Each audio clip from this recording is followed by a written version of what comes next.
Eu acho que o conhecimento de princípios da ciência é fundamental para um médico, para a prática médica ou um profissional de odontologia ou de ciências médicas, né? Eu acho que é muito importante você conhecer princípios da ciência e o que significa isso que você falou, por exemplo, ler um artigo e poder ter uma visão crítica. Pô, esse artigo aqui usou 3 pacientes, isso é tão relevante assim? Quais são as limitações? Exatamente. Ainda que tenha, né, publicação, uma leitura mas... crítica. Exato. Crítica.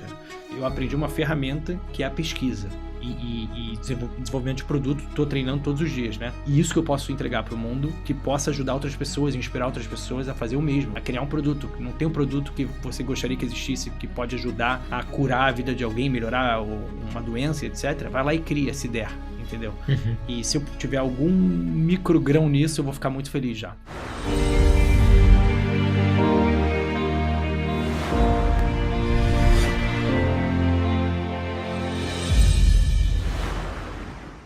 Bem-vindos a mais um episódio do nosso podcast. Meu nome é Cauê Gasparotto, eu sou médico formado pela Universidade de São Paulo. Atualmente faço parte aqui da São Leopoldo Mandic, assumi o cargo de líder de inovação acadêmica, onde nós estamos estruturando algumas oportunidades para os alunos aqui da Faculdade de Medicina, a conquistarem oportunidades internacionais, desenvolverem competências comportamentais e conseguirem aí se desenvolver como melhores profissionais para chegar no mercado de trabalho, com outras competências de carreira que muitas vezes no ensino tradicional a gente não trabalha.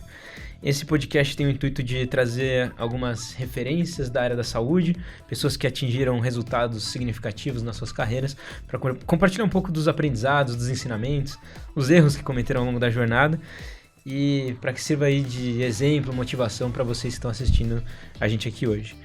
Eu queria agradecer a São Leopoldo Mandic pelo apoio aqui do nosso podcast e, claro, o Medical Business Science, que é a minha empresa, onde a gente ajuda médicos, profissionais de saúde a tomarem melhores decisões de negócio utilizando uma abordagem científica. Então, estou aqui com um convidado super especial hoje, veio direto de Boston, nos Estados Unidos, para conversar com a gente aqui. E Daniel Dais, ele é doutor em engenharia biomédica e hoje é cientista líder em uma startup que foi fundada no MIT e atualmente está incubada em Harvard. Então, Daniel, obrigado por aceitar o convite, é um prazer ter você aqui hoje. Vamos falar um pouquinho sobre educação, inovação e qual o papel do médico, do profissional de saúde no cenário atual. Obrigado por aceitar o convite hoje. Obrigado demais a você pelo convite, fico muito honrado e muito feliz aí de compartilhar minha trajetória, minhas ideias. Estamos já desenvolvendo algumas coisas aqui em parceria, né, com a São Leopoldo também. Mais pra frente a gente vai falar um pouquinho sobre isso. Daniel, queria que você se apresentasse, falasse um pouco da sua história. Claro. Primeiro, da onde que veio esse seu interesse, né, conectar engenharia com medicina, área da saúde. E, enfim, conta um pouco desses primórdios aí, de onde que veio esse seu interesse inicial. Com certeza. Eu sou carioca, então vocês vão notar um pouquinho de sotaque. E eu cresci no Rio, então, né? Sempre gostei da área médica. Eu dizia para os meus pais que eu queria ser cirurgião. Adorava assistir, assim, Discovery Channel, aquelas histórias de pronto-socorro, que chega um cara com um facão no meio da testa, que tá vivo e tem que salvar ele. Sempre amei esses programas. E sempre pensei em fazer medicina, né? Ao longo da minha trajetória. E chegando perto do meu vestibular, me bateu uma certa crise, porque eu comecei a pensar, cara, gosto muito de medicina, amo medicina, mas eu quero ser o médico, o cara que vai operar a medicina, no sentido de tá na ponta ali, né? Tá na ponta, atender paciente, etc. E aí eu tive alguns meses assim, pensando, fui inclusive com médicos, acompanhar o dia a dia deles, fazer shadowing, né, que a gente chama, e eu cheguei à conclusão que eu não queria ser o médico. Mas eu sempre queria ainda trabalhar com medicina. E eu tinha uma prima que ela estudou engenharia biomédica. Ela era bem mais velha, ainda é, né? Bem mais velha. E ela falou, Dani, se você quer seguir para a área médica, você deve estudar engenharia eletrônica e de computação. Ou é um pouco técnico, mas seria engenharia elétrica. Uhum. E que aí isso vai te abrir muitas portas. A área de sinais e sistemas tem tudo a ver com, por exemplo, ressonância magnética, ou ultrassom, né? Como eu vou contar daqui a pouco. Isso me ajudou muito depois, realmente. Mas eu peguei aquela dica dela e falei, cara, vou fazer isso. E aí apliquei para o vestibular em engenharia elétrica e passei lá no fundão, na UFRJ. E desde então, né, eu posso me alongar infinito, mas só para responder a sua pergunta, de onde é que veio engenharia e medicina?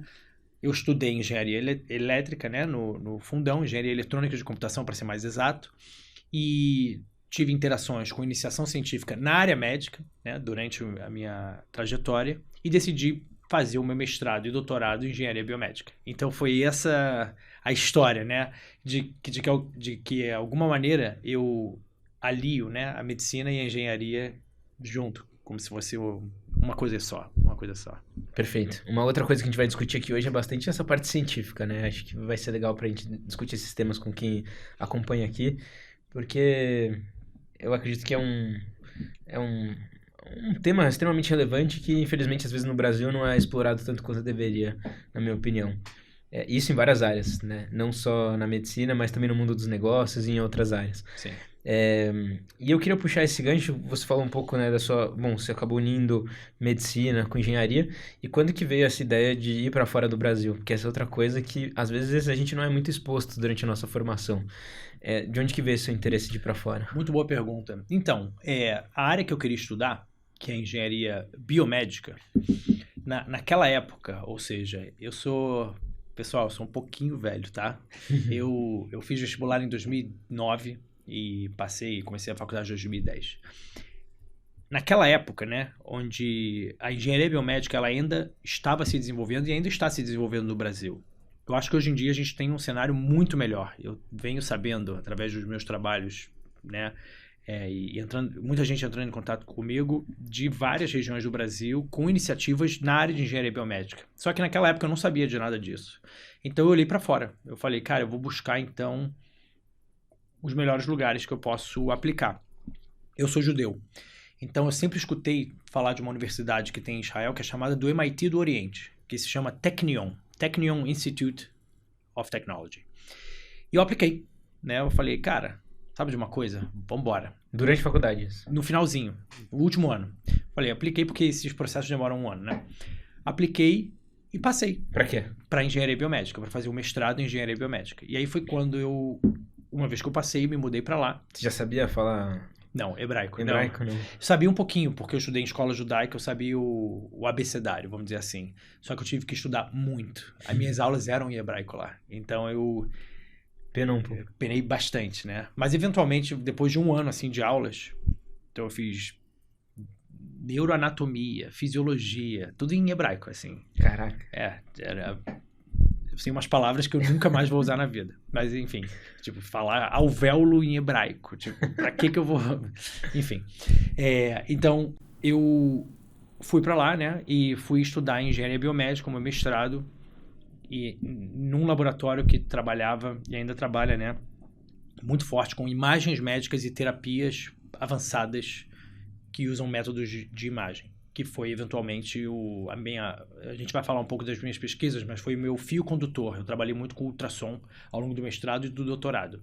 E ultrassom não de imagens, ultrassom terapêutico, aquele que trata. Uhum. E a gente pode falar daqui a pouco mais sobre isso. Legal. Aí você foi pra lá e de lá abriu as portas pro mundo, assim. Então, vou contar essa história. Então, como é que foi? Não foi assim tão linear. O que aconteceu? Fui pra lá, fui fazer mestrado. Não tinha experiência laboratorial, apesar que eu participei de iniciações científicas durante a minha graduação, eu não tinha experiência laboratorial. Então eu fui para lá muito cru para aprender. Língua nova, cultura nova, universidade que eu nunca tinha entrado na vida. Então foi muitos choques assim, até que eu comecei a me adaptar. Eventualmente, depois de um ano, eu virei monitor. E o monitor lá é diferente um pouco aqui do Brasil, pela minha experiência. O monitor lá e nos Estados Unidos é uma pessoa que dá aula. Então o professor dá, por exemplo, 2 tempos por semana, o monitor dá 1 tempo. E faz uma aula teórica, que faz o resumo do professor, e resolve exercícios também, no quadro negro. Enfim, eu dei aula em hebraico, assim, e foi uma experiência, assim, demais, assim, aprendi demais, porque quando você aprende... quando você tem que ensinar. Sim. Isso é uma coisa que eu sempre escutei, pelo meu pai sempre falou essa frase e eu concordo. Você aprende de verdade alguma coisa quando você tem que ensinar aquela coisa. Então eu aprendi muito bem as bases. E o meu mestrado, ele se deu ao longo de 2 anos. E aí chegando ao final do meu mestrado, eu tive aquele seguinte momento, né? Uma crise que todo mundo tem, tipo, o que eu vou fazer agora? Beleza, eu vim fazer um mestrado. E agora? Foi quanto tempo? 2 anos? 2 anos. O que eu faço? Vou tentar a indústria, porque a indústria biomédica em Israel é muito forte. Você tem a GE, você tem Philips, todas essas empresas aí que estão muito fortes lá. Ou eu continuo na academia, vou de repente me aprofundar num doutorado. Nesse momento de crise, aconteceu uma coisa que marcou minha vida. E eu quero que você depois me conte se você acha que realmente esse momento foi fundacional. O que aconteceu? Dentro desses espaços universitários, você tem muitos seminários. Por exemplo, hoje, mais tarde, a gente vai falar na Mandic, tem esses seminários onde pessoas são convidadas e alguém vai lá assistir. E eu, como aluno de mestrado, eu era obrigado a ir. A universidade obrigava. Beleza, eu fui. Nem estava muito afim. Estava no celular. Mas, de repente, eu escuto a professora falando: e os ratinhos se curaram. Eu implantava biomateriais em cima de tumores de mama e os ratinhos, de repente, se curavam. Aí eu comecei a olhar assim. Porque câncer sempre foi um tópico que me fascinou. Eu perdi um tio por câncer de pulmão e meu pai teve câncer coloretal, tá tudo bem, mas teve também. Enfim, e acredito que tá na vida de todos nós. E a mim sempre me fascinou querendo fazer algo a respeito. Até os conteúdos que eu produzo, eu sou meio monotemático às vezes. Hoje em dia eu tô no Instagram, então eu falo muito sobre câncer. É uma coisa que eu gosto, então é natural pra mim. Enfim, voltando.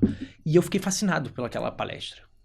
Aí eu falei assim pra mim mesmo: cara, tenho que falar com essa professora. Era uma professora de Harvard e do MIT, né? É um laboratório dos dois. Aí eu fico lá na fila, vou lá, chego pra ela e falo: professora, o que eu preciso fazer para fazer doutorado contigo? Aí eu expliquei que eu tava no meu último ano de mestrado. Ela ficou meio assim impactada e falou: cara, me manda um e-mail, me manda seu currículo, vamos trocar uma ideia. Beleza, mandei o e-mail com meu currículo e etc. Passado aí algumas horas, porque os professores, eles em geral são muito ocupados, mas eles respondem quando eles têm interesse, né? Muitos não respondem. Ela respondeu. E ela falou: Daniel, seu currículo é impressive, é impressionante, porém você não tem publicação. E não tinha mesmo. No meu mestrado eu demorei para publicar. E aí, vamos se falando, mas é muito concorrido para passar aqui direto pro programa de doutorado. Vamos se falando, talvez role de eu ser sua co-advisor no futuro. Ou seja, ela jogou lá para frente. Beleza. Eu falei: cara, tentei. Tá tudo bem. Fiz minha parte. E segui a vida. E nesse meio tempo, eu fui desenvolvendo mais trabalhos. Tive a publicação do meu primeiro artigo. E o meu professor de Israel, ele adorava e estimulava muito que os alunos dele enviassem trabalhos para conferências no exterior. Isso é uma coisa interessante, até que eu não sei se as universidades do Brasil têm. E se não tem, poderiam se espelhar. A Universidade Technion, por exemplo, eles têm um budget para todo aluno de mestrado e doutorado ir para qualquer lugar do mundo, uma vez por ano, apresentar seu trabalho. É um budget que eu não tive que pagar nada. Eu apliquei para várias conferências internacionais, não passei em nenhuma. Mas teve uma que eu passei. E turns out que era a melhor que eu poderia ter passado. Que era uma conferência na Virgínia em 2018. Sobre ultrassom focalizado. E já, só para não ficar muito... ultrassom focalizado, vou explicar daqui a pouco o que é isso, mais técnico. Mas só contar essa história. E eu mandei uma mensagem para ela. Nathalie, o nome dela é Nathalie. Tô indo apresentar meu trabalho na Virgínia. Tipo, pra encher minha bola, sabe? Tipo, posso visitar seu laboratório aí no MIT? Ela falou: pode, quer dar um seminário aqui? Eu falei: quero. Aí apertei, boom, enter.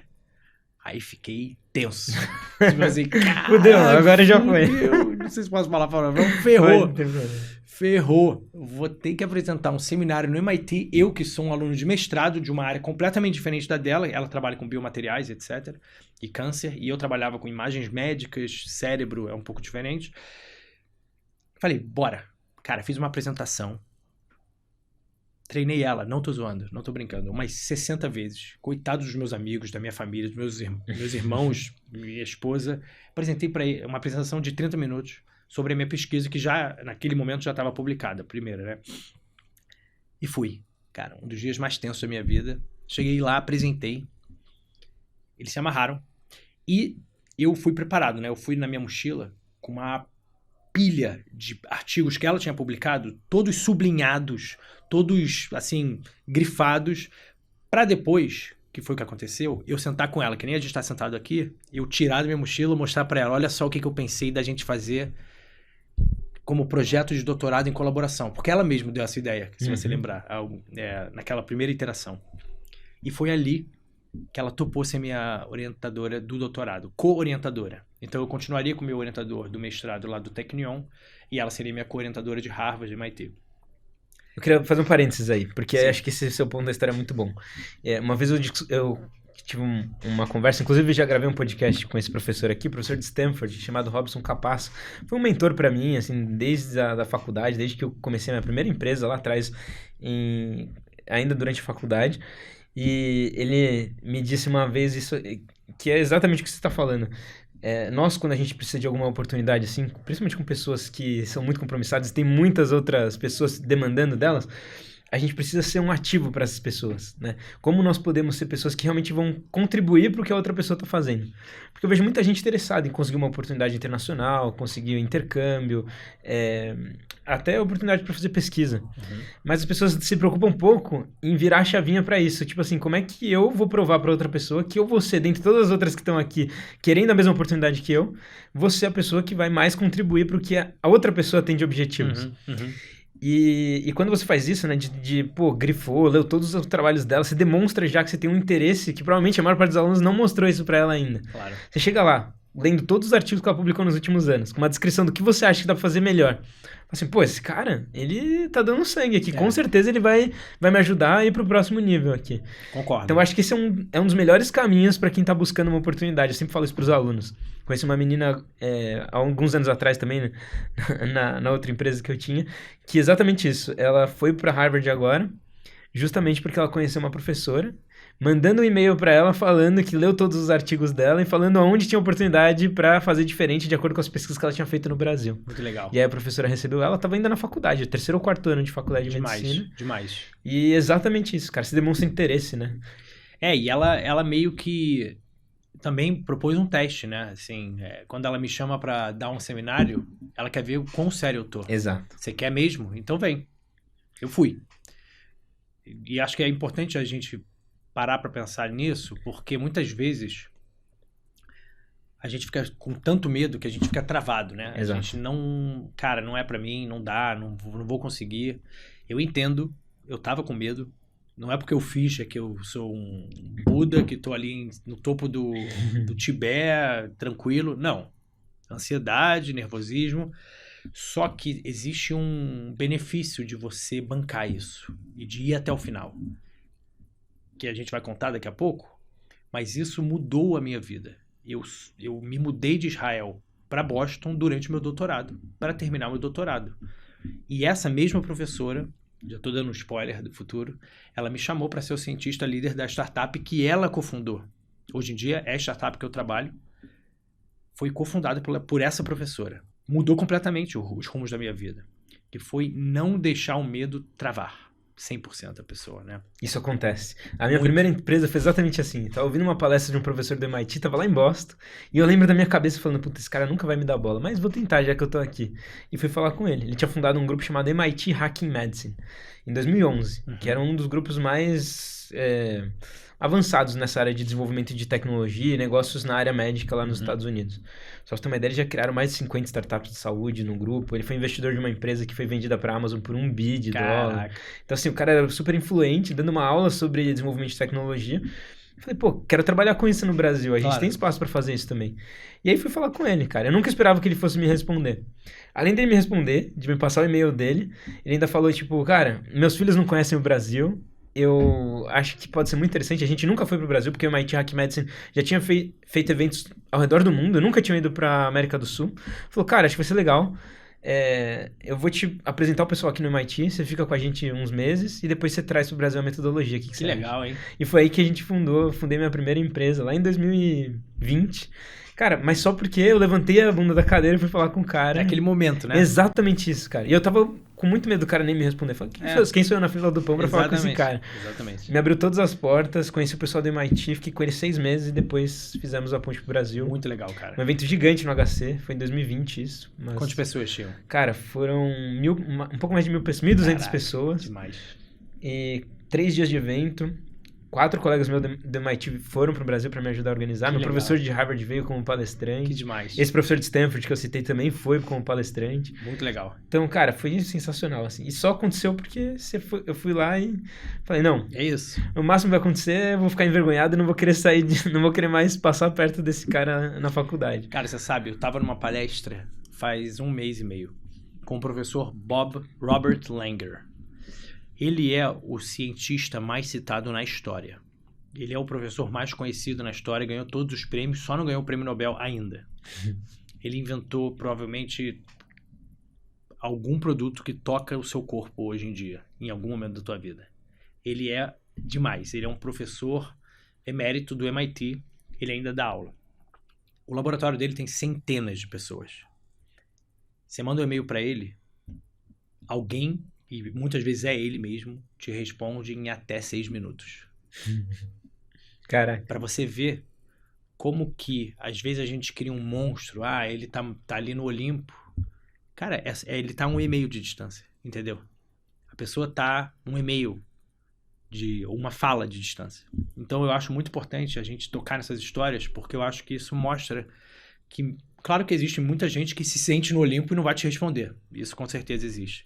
Mas muitos dos bons não são essas pessoas. São pessoas que estão ali esperando só. Exato. É quase como se elas estivessem esperando. Fala comigo. Mas se não falar também, não vou fazer nada. Exato. Pensa e é seu trabalho também demonstrar aquilo que a gente falou, né? Eu acho que tem 2 coisas que as pessoas sempre avaliam, né? Seu interesse pela área delas e a sua competência, que foi o que essa professora fez. Claro. Vendo você dando a palestra, ela mediu o quanto que você era competente naquilo que você estava fazendo, e de fato alguém confiável, e seu interesse, que foi, provavelmente, ela percebeu conforme você foi mostrando ali os artigos que você já tinha estudado e oportunidades que você via de pesquisa. Exatamente. Então eu sempre falo isso para os alunos, cara, interesse e competência, se você provar isso para outra pessoa, dificilmente ela não vai querer te dar uma oportunidade, porque é o que mais falta hoje. Você fala assim, a maior parte das pessoas que se conecta, ou conhece, ou vem trabalhar com você, não tem ou o interesse ou a competência necessária. Então, quando a pessoa está alinhada essas 2 coisas, seu diferencial é Exatamente. Lá em cima. Concordo. Cara, e aí você começou o doutorado, foi para Boston, e ela fez o convite para você trabalhar na startup depois que terminou. Isso. Acho que é um bom momento, talvez, de contar um pouco do que eu pesquisei, né? Perfeito.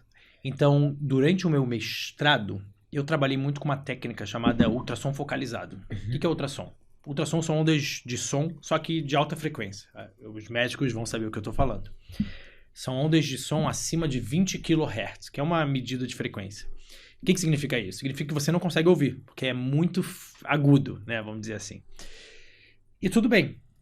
E, em geral, o ultrassom é muito útil para fazer imagem. Então, bebês, por exemplo, é uma tecnologia revolucionária, né? O ultrassom consegue olhar dentro ver a gestação, monitorar e etc. Só que o ultrassom, isso já tem mais de 100 anos. Ele pode ser focado também. Então, imagina um ultrassom em que o ultrassom, em vez de ser plano, ele é tipo uma curva assim, né? E ele foca todas as ondas de som em um ponto apenas. Então, você pode imaginar, se você tem raios de ultrassom muito fraquinhos, mas que só num ponto ali se soma todo mundo, então você está induzindo um efeito só naquele ponto. Por isso que se chama ultrassom focalizado. É quase como se a gente comparasse com aquele efeito de uma lupa no sol. Você pega o sol, foca, né? E queima um pedacinho de folha. Sim. Isso é parecido, mas com som. Enfim, o nome dessa técnica é ultrassom focalizado. Em 2001, essa técnica teve uma revolução com um professor lá de Harvard, que até que a gente estava falando anteriormente, que ele descobriu que se usar microbolhas, que já são usadas na clínica, é o contraste do ultrassom, são microbolhas que são injetadas no paciente. Se você usar essas microbolhas em combinação com aquele foco do ultrassom, você consegue abrir janelas terapêuticas no cérebro. Por quê? Por que isso é importante? Porque o nosso cérebro, ele é protegido por uma membrana, né? Uma espécie de membrana chamada barreira hematoencefálica. Mais de 90% do nosso cérebro é coberto pela barreira hematoencefálica. Isso previne o tratamento adequado de várias doenças, inclusive o câncer de cérebro, por exemplo. Mais de 98% de todas as moléculas de tamanho médio e 100% das moléculas já desenvolvidas pelo homem de tamanho grande, né, considerado grande, médio, pequeno, não penetram o cérebro. Então, a escolha de fármacos para tratar um câncer de cérebro, muitas vezes, não é o que é mais eficaz, senão aquele fármaco que cruza a barreira hematoencefálica, naturalmente. E muitos dos que cruzam, inclusive o que está na clínica hoje em dia, se chama temozolomida, ele não é tão eficaz a nível de força, né, de toxicidade contra um câncer, mas ele cruza a barreira hematoencefálica e ele é bem tolerado por pacientes. Existem outros fármacos que poderiam ser melhores se conseguisse atravessar.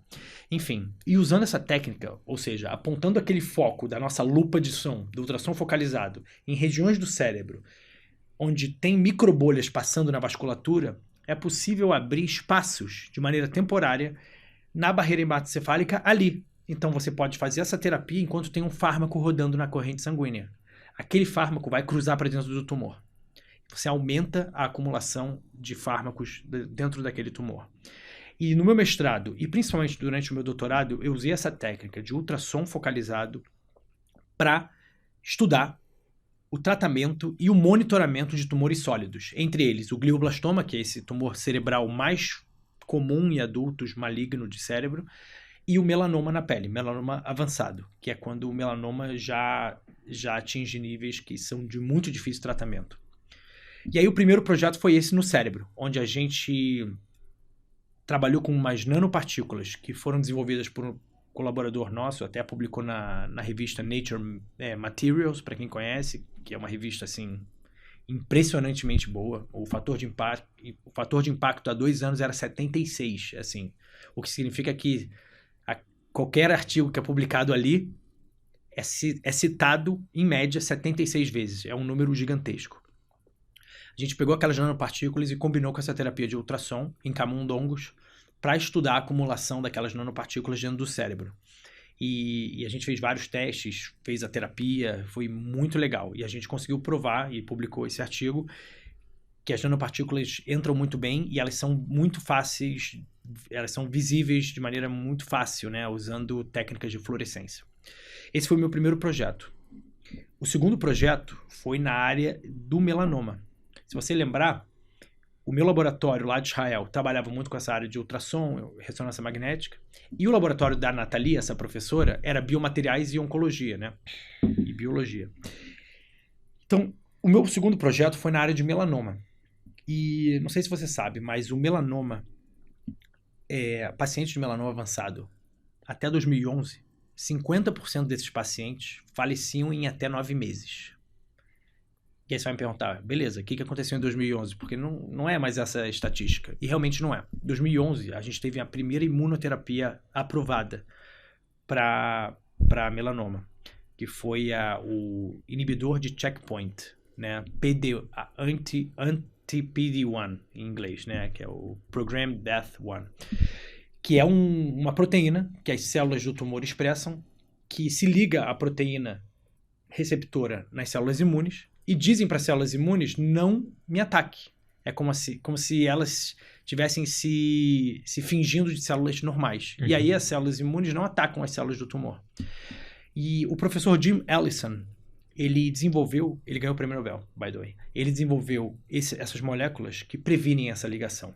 E aí as células imunes conseguem identificar as células do tumor como células do tumor. Pra você ter uma ideia, os pacientes de melanoma, depois dessa terapia, tem ensaios clínicos mostrando tempos de sobrevida de até 50% dos pacientes de mais de 5 anos. E pacientes curados, né? Supostamente curados. Esperamos que sejam curados. Até recentemente saiu um follow-up daquele estudo de 10 anos. E realmente são números bizarros comparado com 9 meses. Então, muito, muito bom. Aí você vai me perguntar, então por que você precisou fazer pesquisa se está tudo bem? O que acontece é o seguinte, muitos pacientes não respondem as imunoterapias disponíveis hoje em dia. E muitos pacientes que respondem, deixam de responder. Porque o tumor é uma coisa dinâmica. Tá toda hora nascendo um tipo de célula nova que às vezes não expressa as proteínas. Então tem a gente chama de imunorresistência, né? Beleza. O que a gente então pensou? E se a gente usasse um método de vacinação para conseguir tratar o melanoma e ao mesmo tempo desenvolvesse um método para monitorar aquela resposta do melanoma? Então vou me explicar. O que a gente fez? A gente pegou aqueles tumores de melanoma e, parecido mesmo, como se fosse uma vacina, a gente destruiu uma parte do tumor usando ultrassom. Dessa vez, ultrassom sem microbolhas e de alta intensidade, onde o foco é naquele dia bem ensolarado, você vem com aquela lupa e queima mesmo ali aquele pedaço de madeira. A gente, com o som fazendo isso, o som está no máximo, a gente vai e aquece um pedaço do tumor, libera antígenos e faz uma injeção de um adjuvante, de uma terapia adjuvante, que no nosso caso era uma nanopartícula desenvolvida pelo nosso laboratório com uma imunoterapia muito potente, chamada CDN, que é um agonista de STING, se tiver alguém aí que sabe o que isso significa. Que no fundo é uma terapia, é um fragmento de DNA que quando ele está dentro do citosol da célula imune, a célula imune vai à loucura. Por quê? Porque não é para ter DNA no citosol, o DNA tem que estar no núcleo. Se tem DNA no citosol, alguma coisa está errada do lado de fora. Então a célula imune vai à loucura. A gente fez essa nanopartícula e injetava junto com essa terapia. E cara... E vocês fizeram primeiro experimentos in vitro ou já era... Não. A gente fez muito experimento in vitro para estudar a penetração dessas nanopartículas dentro de células imunes, dentro de células do tumor, a viabilidade celular, por exemplo, com tratamento de calor, porque o ultrassom ele levantava a temperatura daquela região do foco que eu mencionei a 60 graus em alguns segundos. A pergunta era, quanto tempo você quer manter o ultrassom ligado? Porque você quer manter o ultrassom ligado por alguns segundos para matar as células. Mas o que acontece com uma proteína quando ela é aquecida por muito tempo? Saturno. Exato. Ela desnaturaliza, né?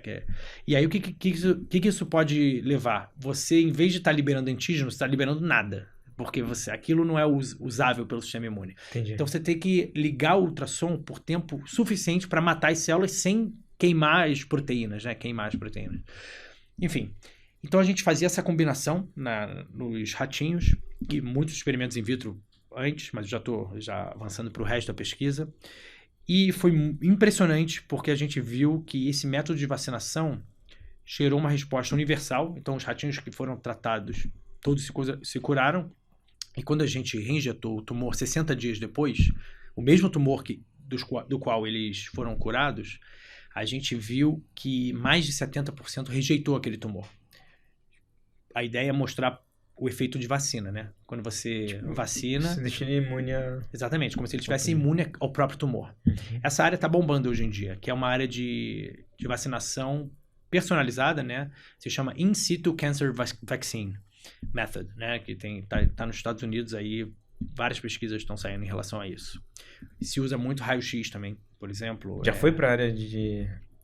seres humanos? Ou ainda tá? Sim, mas é outra modalidade, né? Não seria ultrassom nesse caso.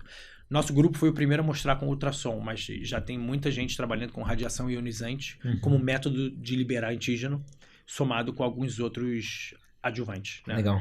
Mas o método é o mesmo, a estratégia é a mesma. Isso era seu projeto de pesquisa no doutorado? Isso foi meu projeto de pesquisa do doutorado, e só queria mencionar que nesse projeto também teve um avanço, né, tecnológico, que eu acho que tem muito potencial translacional, onde a gente também utilizou, se você lembrar, eu mencionei que a gente também queria monitorar aquela resposta. Porque hoje em dia você não sabe se um paciente está respondendo ou não à terapia, a não ser que você espere. Você pode esperar. Você vai ver se o tumor está regredindo, pseudo-regredindo ou está crescendo. Isso demora dias, semanas, meses, às vezes.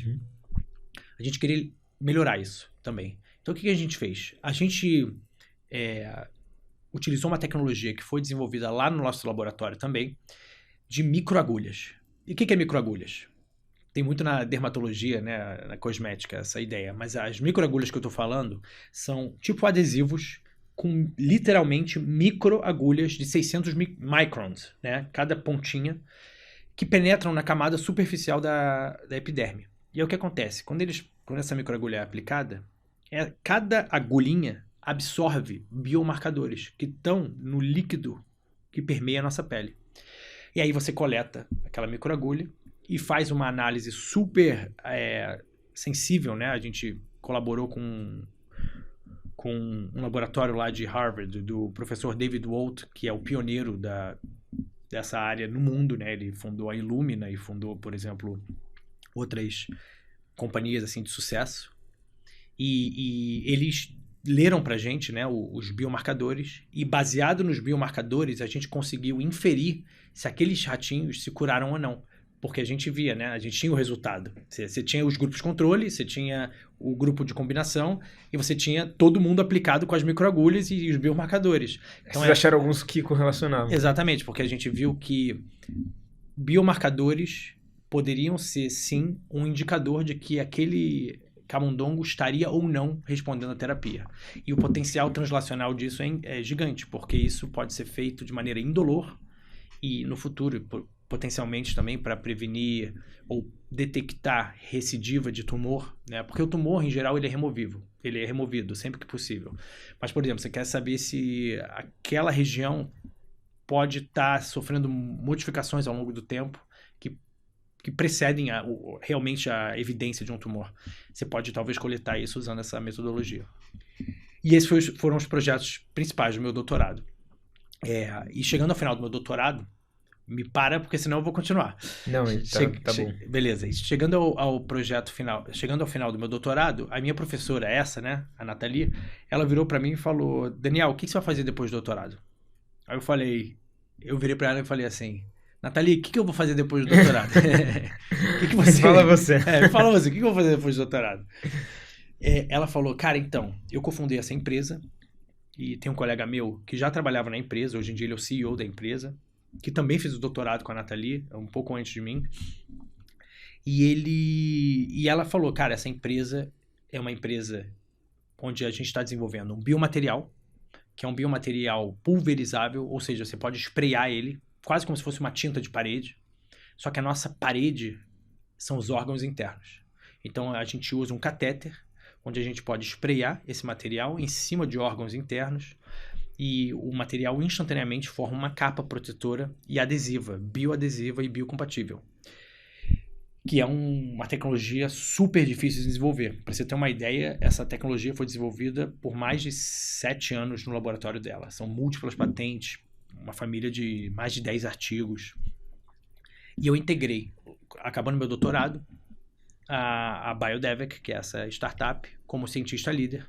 E desde então eu venho trabalhando dentro da Biodevec, acelerando a produção e a aprovação, né? E também publicando sobre a tecnologia. A gente publicou agora recentemente no jornal Advanced Materials, que é um ótimo jornal sobre a tecnologia, etc. E a ideia é que esse material possa chegar em paciente em breve, principalmente como mercado inicial na área de gastrointestinal. Então, por exemplo, uma úlcera que tem alto risco de sangramento, o nosso material poderia ser aplicado ali para prevenir o sangramento. Ou depois da remoção de um pólipo, né, numa polipectomia, onde o que sobra é uma lesão, né, depois de você remover o pólipo, que para quem não sabe, imagino que seu público tem muitos médicos, mas tem muita gente que também não é médico. Para quem não sabe, um pólipo é uma má formação, ninguém sabe realmente por que eles estão ali, mas eles são formações que a gente desenvolve dentro do nosso sistema gastrointestinal e que, uma vez que é detectado, é importante a gente removê-lo, porque eles podem avançar para o desenvolvimento de um tumor. E o lado bom disso, se existe um lado bom, é que esse avanço para o desenvolvimento de um tumor, ele leva tempo, leva anos. Então, quanto antes pegar, melhor. Só que, dito isso, existe um problema, porque após a remoção de um pólipo, em geral, a lesão que fica é muito difícil, se ela for grande, de tratar. Porque você não tem tecnologias que possam prevenir que aquela lesão possa progredir para uma perfuração ou um sangramento, assim como na úlcera. Então, essa tecnologia é perfeita para isso, onde ela é um gel que vai ficar ali durante vários dias e vai proteger, nesse período crítico, a lesão a cicatrizar. E tem muito potencial também em outras aplicações. Só pincelando uma delas que eu sou fascinado também, que é na área de entrega de fármacos. Então, o nosso gel ele pode ser carregado com fármacos e aplicado, por exemplo, em cima de um tumor, onde ele vai liberando aquele fármaco por dias, semanas, meses até. A gente pode controlar quanto tempo, qual a dose que a gente quer liberar e fazer o delivery de fármacos de maneira localizada, prevenindo assim o resto do corpo de receber, por exemplo, uma quimioterapia desnecessariamente. Exatamente. Bem interessante, cara. E hoje vocês estão em que fase? Está na fase de desenvolvimento do produto? Ainda não está sendo comercializado? Não, então, como é que funciona o desenvolvimento de um produto, né? Que eu acho que é interessante isso é legal para contar para o pessoal ter uma noção da timeline, porque isso demora muito tempo para desenvolver uma nova tecnologia em saúde, principalmente por causa da regulação, né? Não dá para gente soltar isso e fazer teste com pacientes antes de fazer toda a validação prévia. Exatamente. Então é assim, como é que funciona? O life cycle, né? Você está num laboratório, você fez uma descoberta, você publicou um artigo. Vai começar a empresa? Não. Você vai trabalhar na sua patente. Você vai desenvolver uma patente sobre aquela tecnologia, uma patente abrangente e que cubra bem a sua invenção. Isso, gente, tem muita gente que reclama, esse mundo regido por patente. Eu não estou fazendo juízo de valor, eu estou aqui explicando como o jogo se joga. É assim, você vai desenvolver uma patente, vai submetê-la, uma vez que a patente está perto ou já está aprovada, você vai começar uma empresa. E aí a empresa ela vai ter que trabalhar em cima da invenção para conseguir comercializá-la. Agora, o que significa isso? Eu vou fazer uma distinção. Existem duas áreas dentro do desenvolvimento de um produto biomédico. Existem fármacos, né? Uma nova droga, por exemplo. Um novo Ozempic, um GLP-1 diferente, agonista. Isso é um fármaco. E existe o outro mundo que é de equipamentos médicos. Tem muitas diferenças entre os dois. O mundo que a gente está é nos equipamentos médicos. Nosso material ele não é considerado um fármaco. Ele é considerado um equipamento médico. E isso faz uma grande diferença. Por quê? Porque, no nosso caso, a gente vai trabalhar para satisfazer os critérios que o FDA lá nos Estados Unidos, e aqui no Brasil seria a Anvisa, ele determina. Então, por exemplo, o produto ele tem que ser biocompatível, o produto não pode gerar alergia no paciente, o produto não pode gerar febre no paciente, o produto não pode matar célula, tipo, tudo isso dentro de uns parâmetros, né? A sua produção você já tem que ter trabalhado para fazer produção em larga escala, ter trabalhado também toda a parte de esterilização do seu produto e mostrar que ele funciona mesmo estéril, porque muitas vezes você usa radiação gama, e isso pode estragar o seu produto. Né? Tem catéter que se fizer radiação gama, ele vai quebrar. Enfim, tem uma série de critérios. E isso leva muito tempo e muito dinheiro. O desenvolvimento, por exemplo, de um produto como o nosso, precisa de pelo menos aí 10 milhões de dólares ao longo de 5 anos de desenvolvimento, 4 anos de desenvolvimento, até a submissão de todos os documentos para o FDA. Com risco de dar errado. Com muito risco de dar errado. Só que a ideia é que a gente prova a eficácia dele antes, né? Então a gente faz muito teste pré-clínico com porco, a gente já fez teste com ratos, hoje em dia a gente já fez teste com mais de 70 porcos. Um porco custa mais de 10 mil dólares, 5 a 10 mil dólares nos Estados Unidos, dependendo da... Então, assim, é muito teste para você mostrar e ter certeza que seu produto funciona antes de você levar ele adiante, né? Claro, isso primariamente porque você quer prevenir qualquer problema no futuro com o paciente. Você quer prevenir qualquer efeito colateral, você quer estudar tudo. E deve ser feito dessa forma mesmo. Você não quer avançar com um produto acelerado sem estudar de maneira geral, né? Os riscos, exatamente. E só para tocar naquele outro ponto que eu falei, se for um fármaco, gente, aí é pior ainda. Aí o buraco é embaixíssimo. Por quê? Porque eu falei 4, 5, 3, 5 anos. Fármaco é 10, 12 anos de desenvolvimento. São muito mais etapas.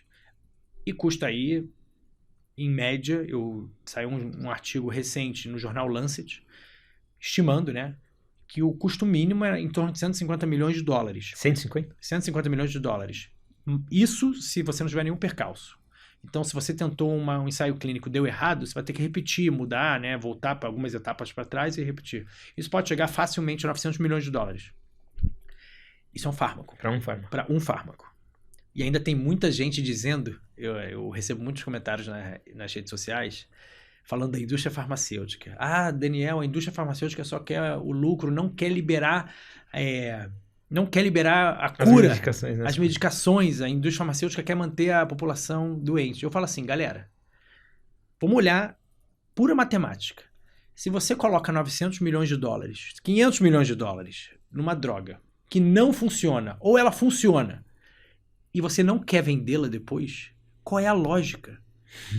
E se você só vai vender uma droga de verdade... Melhor nem ter investido pra procurar, né? E você só vai vender uma droga de verdade se ela tiver eficácia, concorda? Sim. Quantas pessoas usariam Tylenol se Tylenol não funcionasse? Agora, Tylenol funciona. Muita gente compra, a indústria farmacêutica ganha bilhões de dólares com Tylenol. Beleza. Faz parte do jogo. A gente tá nesse jogo. Ou seja, a indústria farmacêutica quer sim ganhar dinheiro, mas é mais vantajoso para ela que os fármacos dela funcionem, né? Tipo assim, se não funcionar, ela pegou 800 milhões de dólares e jogou no lixo. Tipo, beleza, não vai funcionar, não vai ter vendas e acabou. Então não faz sentido essa conta. Basicamente isso. Eu só me abri aqui com você, que realmente é uma coisa que me toca de vez em quando. Muita gente mandando para mim mensagem: Daniel, a indústria farmacêutica não quer a cura de nada. Eu discordo. Eu acho que a indústria farmacêutica sim quer a cura, porque também isso vai dar mais lucro para ela. Também. E assim, a indústria farmacêutica, gente, isso é um guarda-chuva enorme. Tem várias áreas dentro da indústria. São muitas empresas. E diferentes, competem entre si. Uma quer ter mais eficácia que a outra. Então, assim, não... Eu acho que isso é mais teoria de conspiração do que realidade. Concordo. Cara, muito bom. E aí, então, você foi para essa startup? Faz quanto tempo isso? Eu fui em 2022. 2022. Então vai fazer 3 anos daqui a pouco. 3 anos. Tem trabalhado com esse desenvolvimento e você pegou toda essa jornada desde o começo? Em que fase vocês estão agora? Só pra gente entender. Então, a gente tá numa fase onde a gente tá finalizando todos os experimentos pré-clínicos. Legal. Porque assim, para você enviar os documentos para o FDA, eles pedem para você enviar com selo GLP. Para quem não sabe o que é GLP, eu vou explicar. Good Laboratory Practices. Então, por exemplo, eu vou lá fazer uma síntese no meu laboratório, eu vou lá, misturo as coisas, peso e etc. E faço a síntese de um fármaco. Beleza, que eu uso lá. Agora, se fosse GLP... Tudo que eu fiz estaria escrito. Teria uma pessoa do meu lado escrevendo a velocidade que a barrinha está girando, etc. Os estudos de LPs, em geral, são muito caros. Mas eles são necessários, a gente vai fazer. Mas ninguém começa fazendo GLP antes de provar a eficácia da coisa sem GLP. Então, uma vez que você faz todos esses testes que eu falei de biocompatibilidade, febre, alergia, tudo isso, não sendo GLP, e vê que está tudo bem, você avança para o GLP, que custa em geral o dobro, né? Só o fato de ser GLP. Então a gente já fez todos os estudos não GLP, mostramos, graças a Deus, que tudo está dentro dos conformes e está com uma eficácia muito boa. Agora é hora de fazer o GLP, que é uma questão de tempo, porque é repetir. E aí preparar todos os documentos para enviar para o FDA. A gente espera que em 1 ano e meio até a gente esteja enviando esses documentos também. E aí depois disso vocês estão aptos a fazer os testes clínicos com pacientes? Exatamente. Em geral, dependendo do... E o FDA que julga isso, né? Dependendo do tipo de produto que você tem, o FDA pode te falar que você tem que fazer um teste clínico com um grupo piloto, né? Fase 1, 2, 3 com paciente. Principalmente eu estou falando de novo da área de equipamentos médicos. Devices, né? Porque se você estiver na farmacêutica, esquece. Tem que fazer fase 1, 2, 3. Mas tem muitos casos, por exemplo...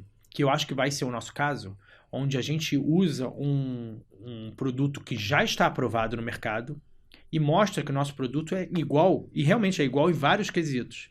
Só que a gente tem algumas vantagens que são consideradas minoritárias a nível assim, estrutural. Ou seja, se funcionou no outro teste que já foi feito, não precisa repetir, já foi provado que funciona. Exatamente. Mas ainda assim, a gente vai ter uma reunião com a FDA, eles podem ainda assim falar, cara, eu acho melhor você fazer um teste clínico com alguns pacientes. Você avalia os riscos e pondera se é preciso. Exatamente. E é bom, né? Porque é um bate-papo com eles, é um ping-pong, mas eu acho muito seguro, assim, sempre existe risco, mas é um processo seguro, demorado, que também tem uma desvantagem, né? Eu até estava lendo um artigo vindo para cá hoje que estava falando que essa demora muito grande no desenvolvimento também breca muito novos tratamentos. Às vezes, para um câncer que está sendo mutado quase que em real time, você precisa de remédios mais rápidos. Tenho esses dois lados. E nesse caso, vocês, todo esse tempo, porque é isso, até esse momento vocês não conseguiram vender nada. Nada. Até agora é só gasto. Gasto. Como é que uma empresa como a sua se mantém? O que a sua orientadora fez para conseguir manter? Porque aqui no Brasil esse é um desafio que a gente tem, né? Uhum. Nos Estados Unidos eles têm talvez uma cultura um pouco mais forte, até, enfim, um apetite maior para investir nesse tipo de tecnologia, que aqui no Brasil é mais difícil de encontrar pessoas dispostas a fazer isso. Mas como é que ela encontrou um caminho para manter esse alto gasto? O que acontece? O ciclo de vida de um equipamento médico, em geral, é o seguinte: você trabalha, aplica para o FDA, consegue a aprovação do FDA, ou não, mas em geral, sei lá, os que estão pós-FDA conseguiram. E, em geral, vem uma empresa maior e adquire a licença de venda e de uso. Que é provavelmente o que vai acontecer com a gente. Isso, de novo, dentro do mundo de equipamentos médicos. Então, até lá, você vai queimar dinheiro e vai gastar muito dinheiro. E, cara, fazer pesquisa é caro demais. Até lá em Israel, quando eu estava no meu mestrado, eu fazia pesquisa e parte da pesquisa eu tinha que ir no laboratório de um ganhador do Prêmio Nobel, né, que é o professor Aaron, que descobriu lá uma coisa de medicina, né?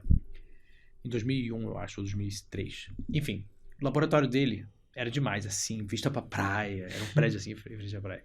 E ele, assim, no corredor tinha uma frase gigantesca, falando assim: se você acha que fazer pesquisa é caro, try disease, teste a doença. E aí realmente te põe em perspectiva, né? Porque a doença é algo que não tem preço, é um preço muito alto para qualquer um.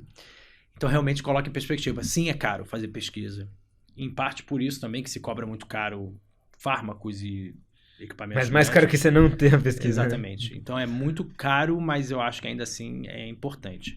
Dito tudo isso, como é que você levanta dinheiro nesse mercado? Em geral, você consegue ou bolsas de empresas maiores, que às vezes querem investir em você, venture capital, né, que são essas organizações que colocam dinheiro. Que investimento de risco, para quem não sabe. Né? De investimento de risco, que colocam dinheiro e pegam uma porcentagem da sua empresa. E nos Estados Unidos, assim como no Brasil também tem, mas foi realmente uma coisa muito legal porque eu participei ativamente disso, o governo americano ele tem dispositivos governamentais para ajudar empresas. Então, a NIH, National Institute of Health, e a NSF, o National Science Foundation, ambos têm órgãos que estão dedicados a ajudar empresas.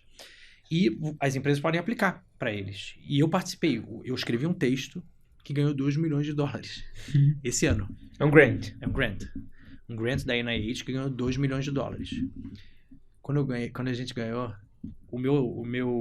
eu e o Isso CEO... tem muito valor para pesquisa nos Estados Unidos, quem consegue grant e tal. Muito valor. Os professores que mais... Eu lembro porque o meu professor de Harvard acabou se tornando, né, full professor lá, por conta dos grants que ele conseguia. Exato. Também. É equivalente ao R01, R01 na academia, é o R44, que é esse que a gente escreveu. E fui eu e o CEO que escrevemos, mas assim, é um texto praticamente meu, com o ping-pong dele, e a gente se olhou assim depois e falou, caraca. Seu texto vale 2 milhões. É nosso, cara. É a gente que escreveu isso, sabe? Então foi uma experiência ímpar, assim. E esse grant é só com a ideia ou você já tem que mostrar algum resultado? Não. Já tem que mostrar pesquisa? É tudo. Eles vão olhar debaixo de qualquer pedra que você tiver, vai olhar tudo e mostrar todos os resultados e fazer todas as apresentações, muitas ligações com eles, até que eventualmente eles chegam à conclusão. Só que isso foi muito bom, porque é um dinheiro, o governo americano ele põe o dinheiro em troca de nada. Ele só quer que a coisa dê certo. Ele não come porcentagem, isso é muito etc. legal. Acho que algumas instituições aqui no Brasil se basearam nisso. Hoje a FAPESP tem um programa bem parecido, chamado PIP-FAPESP, para desenvolvimento de tecnologias para empresas, né, pequenas empresas que estão desenvolvendo tecnologia na área médica. Consegue aplicar. O PIP-1 dá 200 mil a 300 mil reais. PIP-2 de 1 milhão a 2 milhões de reais. Muito bom. É igualzinho. Sem precisar abrir mão de porcentagem, nada. Só para estimular o empreendedor a desenvolver essa tecnologia. Muito importante. Muito importante. Esse dinheiro é muito importante. E estimula muito o desenvolvimento de novas tecnologias, porque a pessoa vê que tem como fazer a coisa. Exato. E precisa de dinheiro, invariavelmente. Então vocês pegaram basicamente dinheiro de VC, Venture Capital, grants e... No nosso caso foi grants e colaborações, nem VC. Foi De colaborações empresas. com empresas maiores. Legal. Então eles já estão olhando para vocês para adquirir. Já, mas isso acontece muito, assim. Sim. Qualquer pessoa que está desenvolvendo um equipamento médico está falando com as empresas maiores muito antes de ter o FDA approval. Isso é como a coisa se dá. E como que funciona essa troca? Você vai receber um valor fixo depois? Só para ideia, né? A empresa que, quando ela desenvolve esse novo produto e uma empresa maior adquire o direito de uso, como que funciona para a própria startup? Ela se mantém? Vocês acabam fazendo um M&A, ali, uma junção? Como Uma funciona boa esse pergunta. processo? E a resposta é que é muito variado. Muito variado. Pode ser de Depende do várias, depende de acordo, pode ser de muitas maneiras. Por exemplo, pode ser que a empresa escolha entrar como se fosse um VC e botar dinheiro na empresa, mas não como VC de pegar muita porcentagem, mas ter a opção de distribuir ela e pagar só um royalty para a empresa. Isso é uma opção. Outra opção é a empresa comprar a startup e pagar e acabou. É nosso, a tecnologia 100% de ponta a ponta.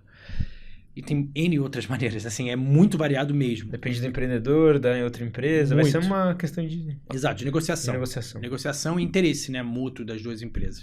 Interessante. Mas tem muitas maneiras de fazer esse tipo de deal dentro desse mercado de equipamentos médicos. E aí, no meio de tudo isso estava acontecendo, você resolveu começar a produzir conteúdo na internet. Como é que foi isso, cara? Porque então, esse é um outro lado aí da sua vida, né? É outro lado Como recente. é que surgiu isso aí? Então, cara, eu sempre fui uma pessoa comunicativa, né? Eu gosto de falar, gosto de trocar uma ideia, Como bom carioca? Como carioca, gosto de escutar história, de contar história também. Só que, dito isso, eu sempre fui recluso, assim, na minha vida, com minha família e meus amigos.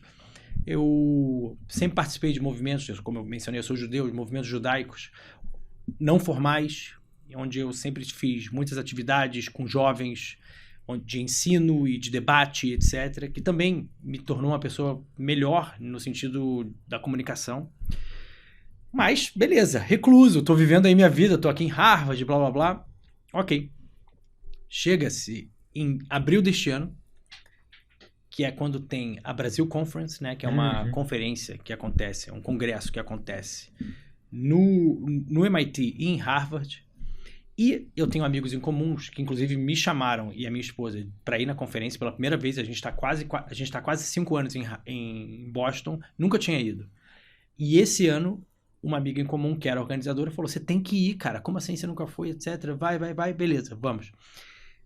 Aí o marido dela me liga, que ele também é organizador, fala, Dani, a gente vai estar com o pessoal da CIMED aqui em Harvard. E eles queriam conhecer um laboratório. Você quer vir mostrar para eles, porque meu laboratório ficava lá.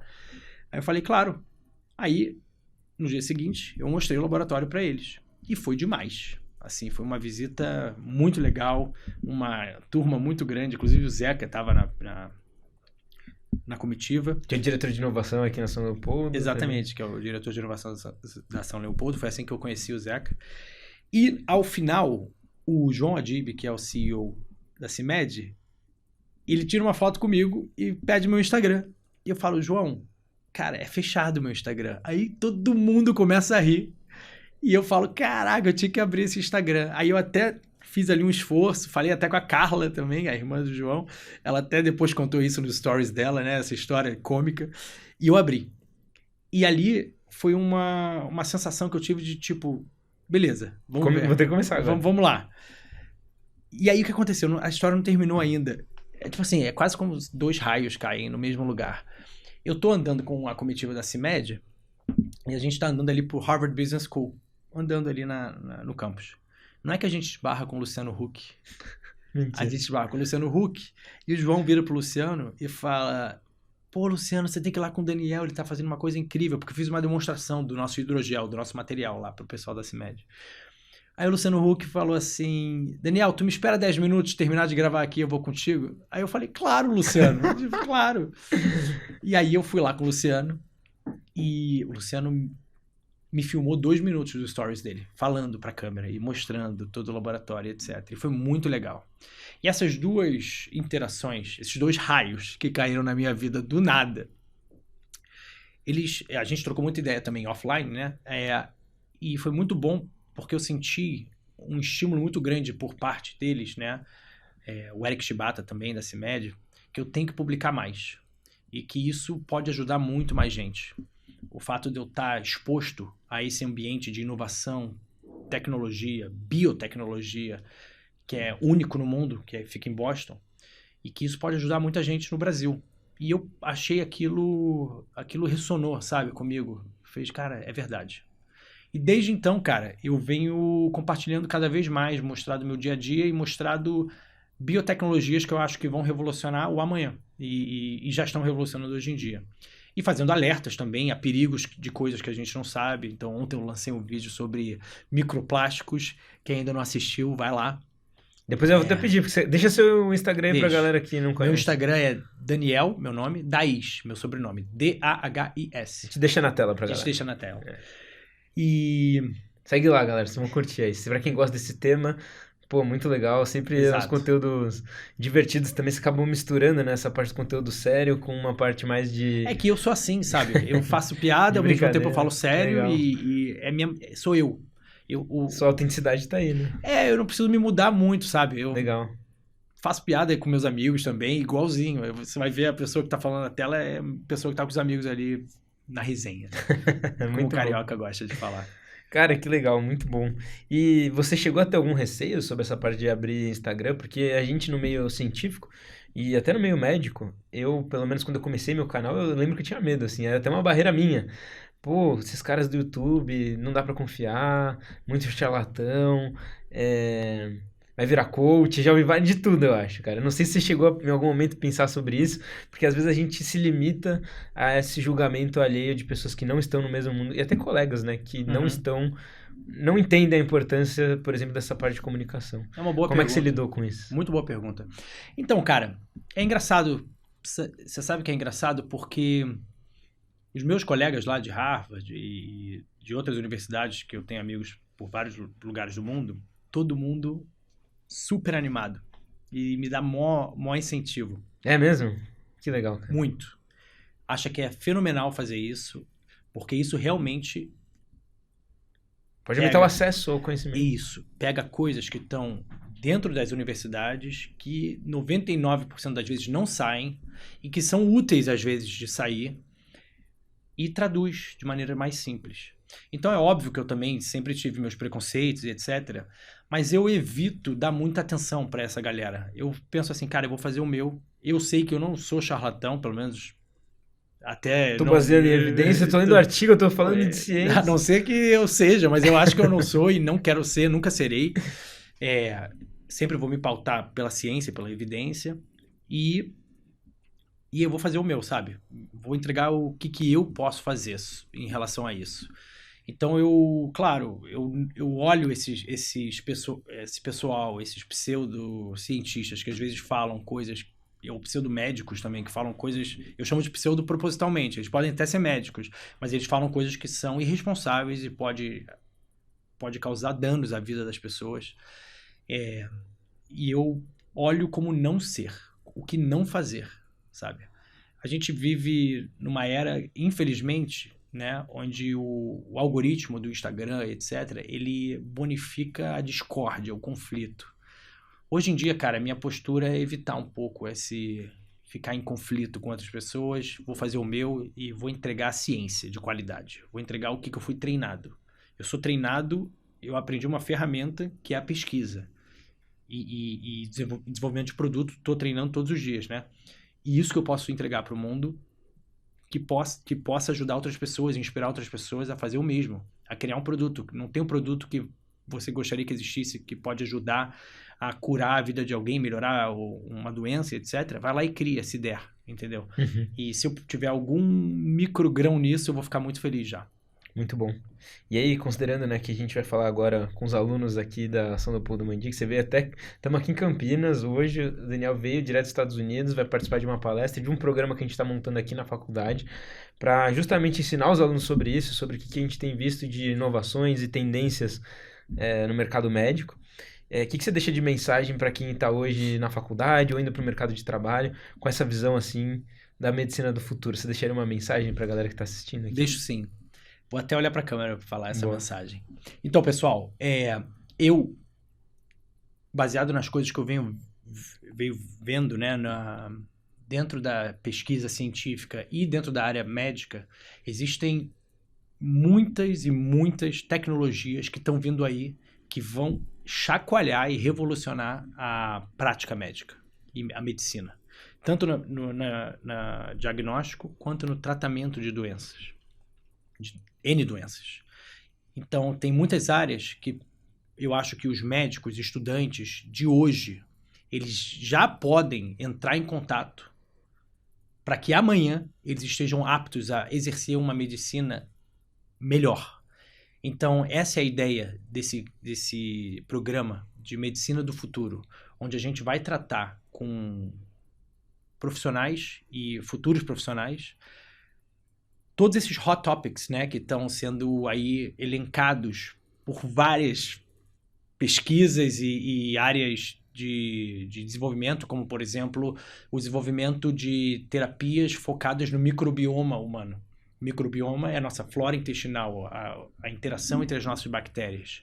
E isso pode influenciar, por exemplo, na resposta de um paciente ao câncer, né? Eu falei daquelas terapias de inibidores de checkpoint, né? Que o Jim Allison ganhou o Nobel disso. Tem uma pesquisa que saiu na revista Science que mostra que o microbioma é um preditor se aquele paciente vai responder ou não à terapia. Aí você vai me perguntar, o microbioma diz se o paciente de melanoma vai responder ou não a um checkpoint inhibitor? O que quer dizer? Qual é a relação? Tem muita relação.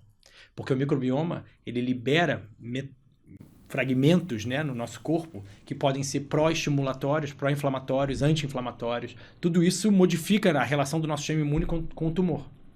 Enfim, esse é um exemplo. Outro exemplo são os estudos de longevidade, né, que está muito em voga hoje em dia, onde tem vários estudos tentando aumentar e tratar a longevidade como se fosse uma doença que é possível reduzir o efeito, né, ou estender assim, o efeito que a gente tem, a vida saudável e etc. São muitas áreas. Tem todas as áreas dos omics, cirurgia robótica, métodos de combinação, que tem a ver com o que eu falei, medicina personalizada, que envolve também a utilização de imunoterapia única para aquele paciente, as vacinas anti-câncer. Ou seja, existem muitas áreas e não existe hoje em dia nenhum programa que fale sobre todas essas terapias de forma unificada. É aí que a gente vem. E é aí que eu pretendo dar minha contribuição, dado que eu estou exposto a essa realidade há uma década, praticamente. Então, a minha mensagem para todo mundo é: busque maneiras de se atualizar e, se você puder e quiser, busque a nós para te ajudar nisso. E eu ia complementar, né, a importância de você ter alguns conceitos, principalmente da parte científica também, até para entender como é que essas novas tecnologias têm sido validadas, quais são os riscos, os benefícios, e se os estudos que estão sendo publicados sobre isso, de fato, possuem evidências relevantes. Acho que é sempre importante a gente desenvolver essa crítica também sobre aquilo que a gente lê na ciência. Com certeza. E como a gente pode aproveitar esses conhecimentos que são gerados, né? Porque eu sinto que muitos estudantes perdem a oportunidade durante a faculdade de ter um contato maior com a ciência, por alguns motivos. Talvez não ser algo tão interessante no começo, mas eu queria estimular os alunos a buscarem mais conhecimento sobre isso, porque pode fazer muita diferença no entendimento sobre essas tecnologias. E, eventualmente, você pode acabar sendo um pioneiro numa área no Brasil, onde você conhece mais do que o resto sobre uma tecnologia que está sendo desenvolvida. Quem sabe isso pode... Não sabemos, né? Daqui a algum tempo isso pode ser trazido para cá também. Com certeza. Eu acho que o conhecimento científico, e não necessariamente a prática de fazer ali o experimento, apesar que isso também seria muito bom, eu acho que o conhecimento de princípios da ciência é fundamental para um médico, para a prática médica ou um profissional de odontologia ou de ciências médicas, né? Eu acho que é muito importante você conhecer princípios da ciência E o que significa isso? Você falou, por exemplo, ler um artigo e poder ter uma visão crítica. Pô, esse artigo aqui usou 3 pacientes. Isso é tão relevante assim? Quais são as limitações? Exatamente. Ainda que tenha, né, publicação, uma leitura mas... crítica. Exato. Crítica. E eu acho que isso só se soma à prática médica. Eu não sou médico, mas eu olhando de fora diria que só se soma à prática médica. Exato. E é interessante que isso tem se aplicado a múltiplas áreas. Saiu recentemente um artigo na Harvard Business Review falando sobre a importância da gente aplicar uma abordagem científica na fase de estruturação de negócios. E eles têm feito alguns clinical trials mostrando que quando a gente aplica uma metodologia científica, no sentido de ter mais crítica sobre as ferramentas que a gente usa em negócios e como interpretar os dados depois que a gente usou essas ferramentas, muda totalmente o desfecho da sua empresa. Com certeza. Mostrando assim que empresas faturam mais, têm mais relevância e conseguem chegar mais longe utilizando uma abordagem científica para tomar decisões e analisar os resultados nas suas empresas. Com certeza. A gente participou nesse ano de um programa pela National Science Foundation, NSF, lá nos Estados Unidos, chamado Bootcamp, que é justamente um programa de treinamento e aceleração de startups. E eles falaram muito disso, né? Que aquele que desenvolve um produto, ele é muito apaixonado pela solução. Exato. E é muito importante você se perguntar e se colocar muito na área como se fosse o diabinho, né? Cara, tenta provar que você tá errado. Exato. Prova que você tá errado. Invalida a sua hipótese. Invalida a sua hipótese. Isso é a primeira coisa que eu falo pros empreendedores. Cara, se você tiver uma postura de tentar invalidar aquilo que você acha que é uma verdade e você não conseguir, aí você pode dizer a gente começa a conversar. Exatamente. Aí a gente começa a conversar. Porque geralmente a gente tem aqui nosso viés de confirmação, de tentar mostrar aquilo que a gente já acredita. E esse é um dos primeiros erros do empreendedor que eu mais vejo. Assim. E às vezes a sua solução não necessariamente é a melhor solução. Exato. Então você conhecer o que de fato é o que é necessário ser feito, pode melhorar a sua solução. Exato. Aí, se você está preso a uma solução, você tem que estar preso ao problema, né? Não tem uma frase famosa do Earl Levine, fundador do Waze, que ele diz exatamente isso. Se apaixone pelo problema e não pela solução. Isso. Justamente por isso, quando você se apaixona por uma solução, você só consegue ver um único caminho. Sendo que existem múltiplos e às vezes um que é mais fácil e funciona melhor até do que você está pensando. Exatamente. Cara, muito bom.